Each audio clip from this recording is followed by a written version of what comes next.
Assalamualaikum warahmatullahi wabarakatuh. Selamat pagi. Saya ucapkan kepada kelas 10 IPA 1, 2, dan 3. Mudah-mudahan pada hari ini kalian sehat semua. Dan jangan lupa selalu berdoa kepada Allah Subhanahu wa taala, Tuhan yang Maha Kuasa, agar kita diberi kesehatan lahir dan batin, dan corona cepat berlalu dari hadapan kita, dan kita bisa kembali ke sekolah dan belajar di kelas. Alangkah rindunya, alangkah kangennya kita belajar di kelas. Namun demikian, karena ada gangguan atau ada musibah yang menimpa negara kita, maka kita hanya bisa berdoa mudah-mudahan Allah segera mengangkat virus corona ini dari negara kesatuan Republik Indonesia. Saya ingin mengabsen kelas 10 IPA 1, IPA 2. Mudah-mudahan semuanya hadir mengikuti pelajaran bahasa Indonesia. Tetap semangat, tetap berpartisipasi, kerjakan seluruh latihan soalnya, agar akhirnya kalian memperoleh ilmu yang bermanfaat buat masa depan kalian. Kita akan masuki bab 17, yaitu menganalisis dan mempresentasikan isi buku dalam bentuk resensi. Dengan kompetensi dasar 3.18, menganalisis isi dari minimal satu buku fiksi dan satu buku non fiksi yang sudah dibaca. Mempresentasikan replikasi isi buku ilmiah yang dibaca dalam bentuk resensi. Kita lanjutkan dengan tujuan pembelajaran. Adapun tujuan pembelajarannya adalah, setelah pembelajaran dengan model problem based learning, peserta mampu membandingkan isi dan sistematika berbagai resensi dan menyusun resensi dengan kritis, kerjasama, komunikatif, dan selalu bersyukur kepada Allah Subhanahu wa taala.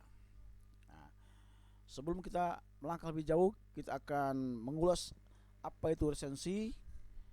Yang pertama, konsep resensi, bahwa resensi adalah pertimbangan, kajian, ulasan, bedah, telaah, pertimbangan, atau apresiasi. Sekali lagi, saya ulang.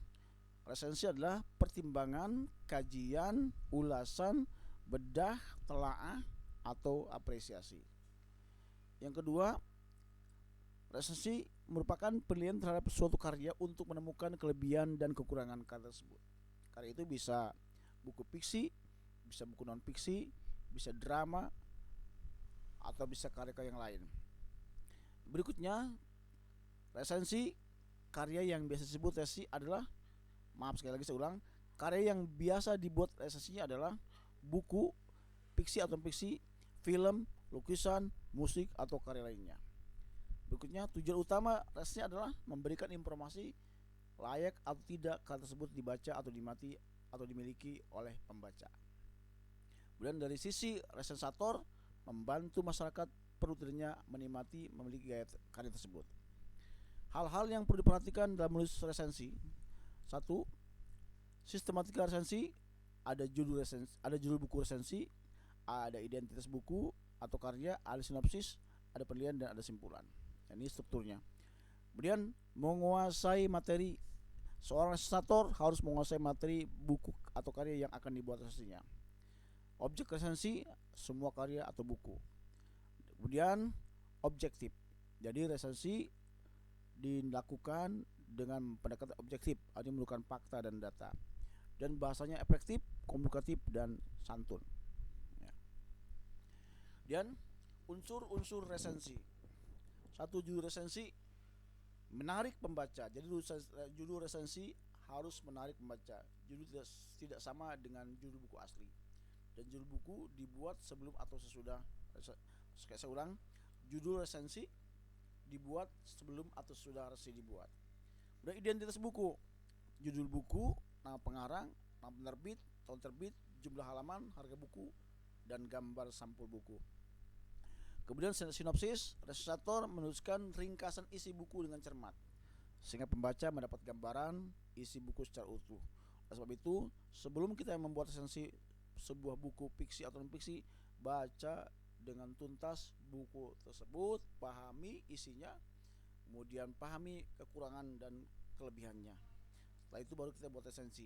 Jadi tidak sembarang kita membuat resensi tanpa membaca buku. Mungkin Sebuah buku yang panjangnya 10 bab perlu 2, 3, 4 kali baca sampai kita paham betul isi buku tersebut. Kemudian jenis buku, kelompokkan fiksi atau non fiksi. Tema buku, apakah agama, politik, ekonomi dan sebagainya. Kepengarangan, latar belakang penulis buku asli. Apabila translator mengetahui sebagai daya tarik bagi pembacanya.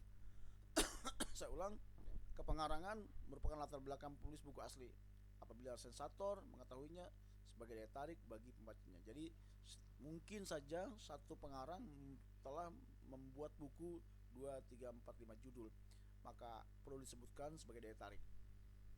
Lalu penilaian, nilailah secara objektif kualitas buku dengan melihat kelemahan dan keunggulannya, tampilan fisik, isi buku, dan bahasanya. Bila buku fiksi, lihat unsur intrinsik dan ekstrinsiknya. Lalu kesimpulan dapat memberi sugesti kepada pembaca dengan pertimbangan kelayakan buku tersebut untuk dibaca. Jika layak, diberi alasan yang logis agar pembaca segera membaca atau memilikinya. Sekali lagi, dalam sebuah resensi ada simpulannya dapat memberi sugesti kepada pembaca dengan pertimbangan kelayakan buku tersebut untuk dibaca. Jika layak, diberi alasan yang logis agar pembaca segera membaca atau memilikinya. Nah itu. Jadi sebenarnya tujuan resensi adalah memberikan informasi kepada pembaca apakah buku tersebut layak atau tidak untuk dibaca atau dimiliki oleh setiap orang yang ingin membaca buku tersebut. Berikutnya, menyusun resensi buku non fiksi. Ya, sekali lagi, ada buku fiksi, ada buku non fiksi. Buku fiksi adalah semua cerpen, novel, drama adalah termasuk buku fiksi. Apun non fiksi ada semua buku-buku yang saya beri contoh sebagai berikut, misalnya buku ekonomi, sosiologi, psikologi, filsafat, lalu agama, lalu politik, lalu geografi. Itulah contoh-contoh buku non fiksi. Maka sebenarnya langkahnya sama saja dengan membuat resensi buku fiksi. Namun ada perbedaan sedikit pada saat mengidentifikasi buku. Nanti akan saya jelaskan lebih lanjut. Langkah menyusun resensi buku non fiksi. Memilih buku, carilah buku yang layak diresensi. Buku baru terbit dan menarik perhatian umum. Biasanya yang dibuat resensi adalah buku-buku yang baru terbit. Karena masyarakat perlu memperoleh informasi tentang buku tersebut layak atau tidak untuk dibaca, apalagi buku baru. Kemudian menguasai isi buku, bacalah buku tersebut berulang-ulang agar isinya dikuasai dengan sempurna. Seperti saya katakan tadi, kalau panjang buku itu sampai 15 bab, 10 sampai 15 bab, mungkin bisa 2, 3 kali atau 5 kali sampai kita menguasai benar isi bukunya dan mengidentifikasi buku. Dengan membaca, resensator akan mengetahui bagian-bagian kelebihan dan kekurangan buku tersebut. Meringkas isi buku, ini bagian yang lebih, saya ulang, meringkas isi buku, bagian-bagian yang telah diidentifikasi disusun kembali secara ringkas dan sistematis. Jadi meringkas isi buku sama dengan sinopsis. Lalu memberi penilaian, memberi tanggapan dengan cara menilai kualitas isi buku, kelebihan kekurangan, manfaat bagi pembaca dan sasaran pembaca buku tersebut bandingkan dengan buku lain yang topiknya sama. Dan menyimpulkan, langkah terakhir adalah menarik kesimpulan dengan memberi saran dan pertimbangan kepada pembaca untuk membeli dan membaca buku tersebut. Itulah langkah-langkah menulis resensi buku non fiksi. Kemudian saya tampilkan contoh resensi buku fiksi dan non fiksi. Lihat perbedaannya nanti ya. Saya ambil dari buku fiksi dulu. Judul buku Laskar Pelangi, tulis Andrea Hirata. Buku 529 halaman. Penerbit Bentang Pustaka Yogyakarta, tahun terbit 2005. Sinopsis. Nah, ini.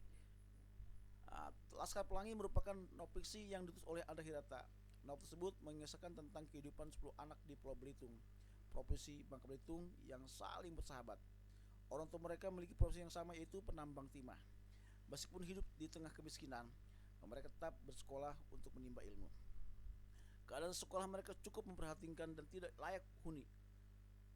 Hal ini mendapat teguran dari pemerintah untuk menutup sekolah tersebut karena muridnya hanya sedikit, yaitu hanya 10 orang saja. Waktu itu sekolahnya hanya ditutup karena pada saat penerimaan peserta didik baru hanya ada 9 orang siswa. Lalu Harun datang sehingga sekolah tersebut tidak ditutup karena jumlahnya jadi 10. Ibu Muslimah merupakan sosok guru yang penyabar dan mendidik para siswanya. Meski beliau hanya lulusan SMP, namun beliau memiliki tekad yang kuat untuk mendedikasikan diri di dunia pendidikan. Nah, ini kelebihannya. Cerita ini mempunyai gaya bahasa yang bagus sehingga menjadikan alur ceritanya menarik untuk dibaca. Banyak pelajaran hidup yang dapat dicontoh berdasarkan cerita di atas. Salah satunya adalah menumbuhkan rasa syukur kepada Tuhan atas apa yang telah diberi. Kekurangannya, latar belakang cerita berasal di daerah terpencil sehingga ada beberapa bahasa yang tidak dimengerti oleh orang awam. Ini adalah contoh resensi buku fiksi dengan menggunakan judul buku Laskar Pelangi karya Andre Hirata. Yang judul buku, penulis, tebal buku, penerbit, tahun terbit itu adalah identitas buku yang diresensi, jadi buku aslinya. Apa kekurangannya resensi buku di sini? Tidak mencantumkan judul resensi. Sekali lagi, tidak mencantumkan judul resensi. Jadi kita bisa membuat judul sesuai dengan selera kita, asalkan judul itu mewakili resensi yang kita buat.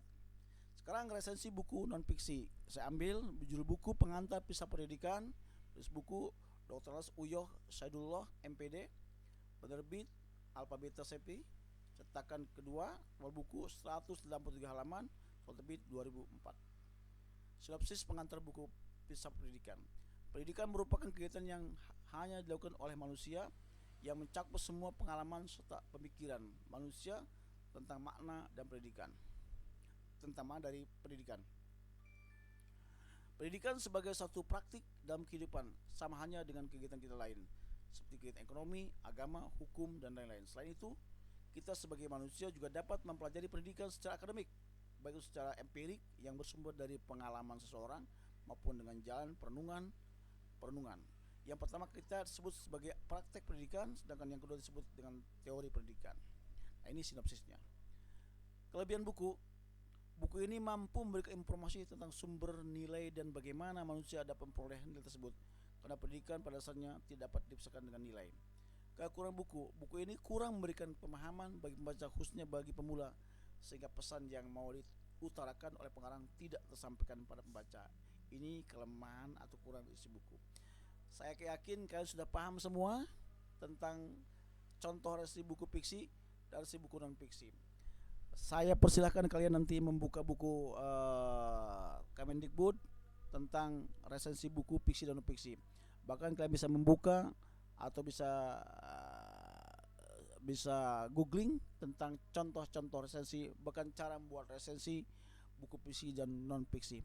Mudah-mudahan dengan pembelajaran ini adalah awal dari kegiatan kita untuk mencintai buku, ya, untuk mencintai buku, lalu kita untuk membaca resensi sebanyak mungkin untuk menambah wawasan.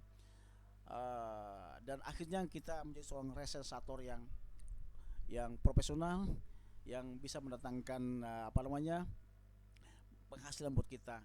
Bayangkan kalau kita membuat resensi buku fiksi atau fiksi kemudian diterima di surat kabar atau di mana saja, satu resensi kita dibayar sekian ratus ribu.